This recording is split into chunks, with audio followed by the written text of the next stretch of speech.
welcome to my YouTube channel, Living in the Chicagoland Suburbs. Typically we deal with all issues regarding real estate, and today is no exception, but we'll be short and brief and to the point. Vote, vote, vote. That's my comment to you today. Probably one of the most important elections to take place in my lifetime is occurring right as we speak. If you haven't voted already, why please do. I don't care who you vote for, but it's important that you vote and make your voice heard. The topic then we'll talk about today is, what does a presidential election impact real estate? The first question that comes to me is typically, does the election for a president slow down the real estate market? The answer is, very frankly, yes. It does slow it down.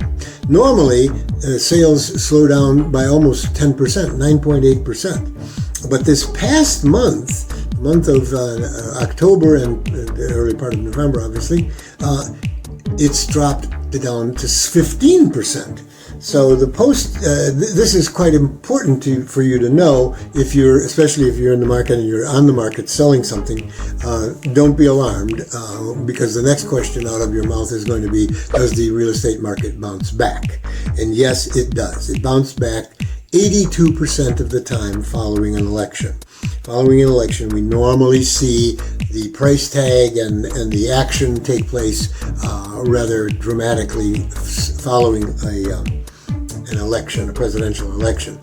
This year, the forecast for 2025 following this election is that the real estate market is going to appreciate by 5.2%. That's a pretty substantial number, especially if you're buying right now, and you'll notice that your equity has increased rather dramatically in the first year that you've owned the property. We've been enjoying increases on a regular basis for the past couple of years, but this next year at 5.2% is rather significant.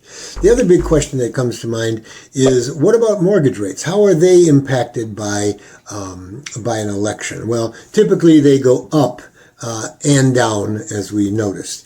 Interestingly, prior to the election, interest rates typically go down, but when the closer you get to it, then we watch them raise themselves, rear their ugly heads. You'll recall that back in September of this year, just a couple of months ago, interest rates were in the low sixes. It got as low as 6.08%. This month, November, we're watching the interest rates go up to 7.25%. I've been advised by our mortgage people at Key Mortgage that if I'm writing a purchase contract to put in an interest rate of in excess of 7, certainly no lower than 7.125. So we see that mortgage rates are impacted. Typically, they're going to drop after the election, depending on who's elected and what party is in charge.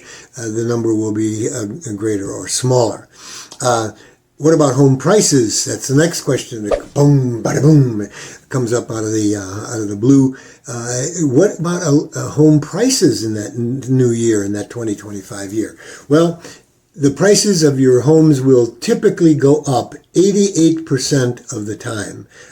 So you're going to enjoy, as we were predicting, a 5.2% increase in home prices this coming year. So it seems to be following the pattern of all previous years that prices are going to rise. So that's my story, and I'm sticking to it. If you enjoyed this particular topic and you're interested in hearing more from me about real estate in the Chicagoland suburbs, why please press that little button over there and subscribe to my YouTube channel. If you've got a burning question that you just can't wait for that, you got to call me right away, please feel free to call me, 847-651-2582. Dennis Cecil with Baird & Warner Real Estate, 847-651-2582. Hope you had a pleasant experience just now, and I look forward to talking with you again. You all take care. Ta-ta for now.